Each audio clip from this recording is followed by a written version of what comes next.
ချိန်ကည7:35မိနစ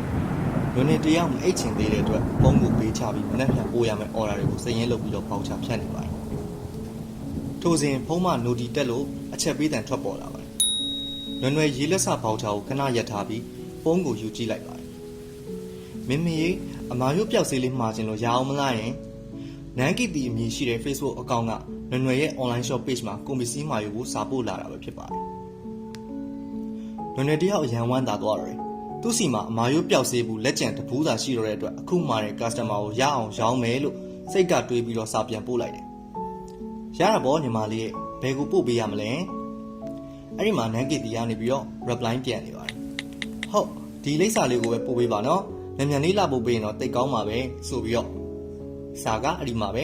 က်တန့်သွားတယ် orange confirm ဖြစ်သွားတဲ့အတွက်နွယ်နွယ်စိတ်ထဲမှာပျော်သွားတယ်အဲ့ဒါနဲ့ပဲစိတ်ချနော်ညီမလေးတမျိုးတည်းဆိုတော့မနေ့ပြန်ဆက်ဆက်ပို့ပေးလိုက်မယ်လीနော်အဲ့မှာ net ကီတီကနေပြီးတော့ reply ထပ်ပြန်ပါတယ်ကျေးဇူးပါရှင်ညွှန်လေးပါမယ်နော်အဲ့ဒီလိုနဲ့မနေ့ပြန်ပို့ရမယ် order စရင်နဲ့နန်းကီတီမှာတဲ့အမာရုပ်ပျောက်စေကိုဘောက်ချဖြတ်ပြီးနာရီကြည့်ပြီးတော့ည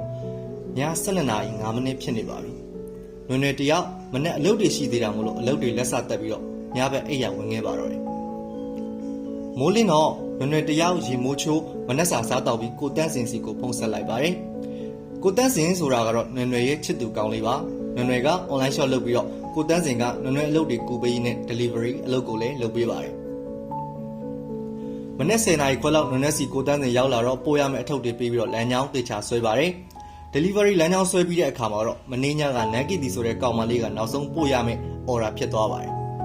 ်ကိုတန်းစင်ကလည်းနွယ်နွယ်ကိုနှုတ်ဆက်ပြီး customer တွေစီကိုဖုန်းဆက်ရင် delivery ပို့ဖို့စတင်ထွက်ခွာလာပါတော့တယ်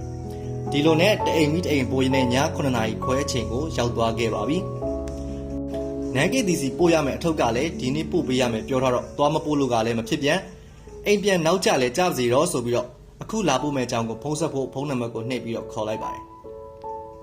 ်အဲ့ဒီအချိန်မှာပဲဖုန်းထဲကနေပြီးတော့ဒီခုခေါ်ဆိုသောဖုန်းမှာဆက်တိတ်ထားပါတယ်ရှင်ဟာဒုက္ခပါပဲကွာပစ္စည်းပို့ရပါမယ်ဆိုမှဖုန်းကဆက်သွယ်လို့လည်းမရအောင်မထူးပါဘူ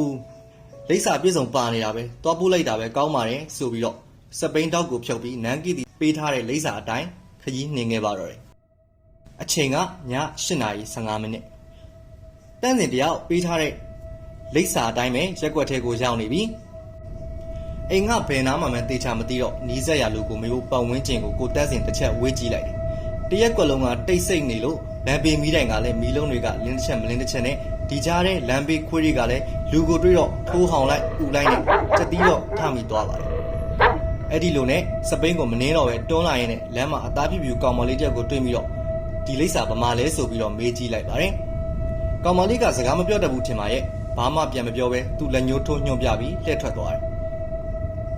ကောင်မလေးညွှန်ပြတဲ့နေရာကိုသွားကြည့်တော့နန်းကီတီပေးထားတဲ့ခြံအမှန်ဖြစ်နေတယ်။အန်ဟောစရာကောင်းတာကမှောင်မဲပြီးတော့လူမနေတော့တဲ့မီးကျွမ်းထားတဲ့အိမ်ပြက်ကြီးလိုပါပဲ။ကိုတန်းစင်ဒေါသတော့တစ်ချက်ထွက်သွားတယ်။ဒီမိမတက်တက်ဒုက္ခပေးရထင်တယ်။ပစ္စည်းမှာပြီးလူမနေတဲ့လိပ်စာတွေလာပေးထားတယ်။စိတ်တူတူနဲ့ပဲစပိန်ကိုတောက်ထောက်ပြီးကြောပိုးရီထဲမှာထည့်ထားတဲ့ရေဘူးကိုထုတ်ပြီးတော့ရေတောက်ဖို့ပြင်ပါတယ်။ကိုတန်းစင်ရေတောက်ပြီးလို့ပြန်ဖို့အလုံးမှာပဲတောက်ထောက်ထားတဲ့စပိန်ကဘိုင်းကနေလဲကျပြီးတော့ချင်းကျိုးတွေပြုတ်ထွက်ကုန်တယ်စပိန်နောက်ကပုံးထဲမှာထည့်ထားတဲ့ပစ္စည်းတွေကလည်းထွက်ကြကုန်ရောဖြစ်ချင်တော့မမောင်မဲမဲနေရာမှာကိုတန်းစင်တယောက်မမြင်မဆန်းနဲ့ချင်းကျိုးတက်ကြည့်တယ်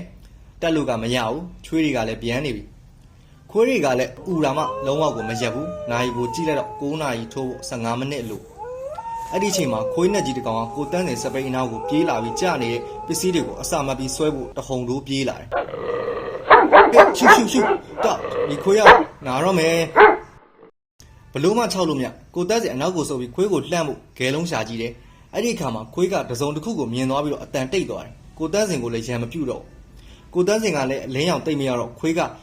ပါဇက်ကနေပြီးတော့ဘာကိုကြိုက်ချီလို့ကြိုက်ချီထားမှမသိဘူးစက္ကန့်ပိုင်းအတွင်းမှာပဲခွေးနဲ့ကြီးကကိုတက်စင်ပစ္စည်းပို့ဖို့ပေးထားတဲ့လိပ်စာဖြစ်တဲ့မီးလောင်ထားတဲ့ခြံကြီးတွေကအပင်ကြားလေးတွေဝင်ပြီးတော့တိုးဝင်ပြီးရုတ်တရက်ပျောက်ကွယ်သွားပါတယ်ခွေးနဲ့ကြီးလည်းသွားရောပတ်ဝန်းကျင်ကခွေးဥဒန်တွေလည်းလုံးဝမကြားရတော့ဘူးကိုတန်းစင်လည်းတအံ့တအောဖြစ်ပြီးတော့စပိန်ကိုစူးစမ်းပြီးချင်းကျုပ်ကိုတက်ဖို့ပြန်မလိုက်တဲ့အခါမှာတော့